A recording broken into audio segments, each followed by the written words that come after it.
ஸ்ரீ சக்கரம் பக்தி சேனல் நேயர்களுக்கு வணக்கம். நாம் மீண்டும் மீண்டும் சந்திப்பது மனதிற்கு மகிழ்ச்சியாக இருக்கிறது. இன்றைக்கு நாம் சந்திக்க இருக்கும் ஒரு தலைப்பு கேந்திராதிபத்திய தோஷம். அது என்னங்க கேந்திராதிபத்திய தோஷம்? கேந்திரம் அப்படின்னா 1, 4, 7 லக்னம் எதுனா இருக்கட்டும். லக்னத்தில் 1ஆம் இடம், 4ஆம் இடம், 7ஆம் இடம், 10ஆம் இடம், இது கேந்திரம்.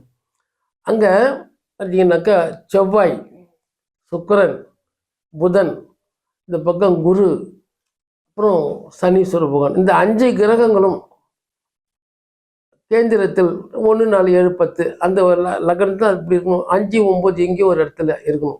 5ன்றது திரிகோணம். ஆக அங்கே இருந்தால் அந்த கேந்திரத்துக்கு உண்டான அந்த அதிபதி கேந்திரத்தில் அமர்ந்து இருந்தால், இப்போ மேஷத்தில் ஒரு செவ்வாய்னு வச்சுக்கலாம். அதே செவ்வாய் வந்து பார்த்திங்கன்னா விருச்சிகத்துக்கும் செவ்வாய் தான் அதிபதி. அப்போது அந்த கேந்திரத்தில் இருக்கக்கூடியவன் பார்த்தீங்கன்னாக்கா ஏதோ ஒரு இடத்த கெடுத்துருவோம். இப்போது 1ஆம் இடம் பாகியஸ்தானம்னு வச்சுக்கலாமே, 4ஆம் இடம் பாகியஸ்தானம், 5ஆம் இடம் இந்த புத்திரஸ்தானம், பொருள் புண்ணியஸ்தானம்.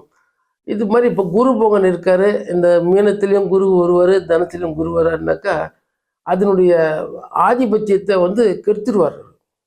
ஒன்று தான் நல்லா இருக்கும், இன்னொன்று கொஞ்சம் அதை விட இது கொஞ்சம் கம்மியாக இருக்கும். அதான் கேந்திர ஆதிபத்திய தோஷம்னு சொல்லுவாங்க. நன்றிகள், வணக்கம்.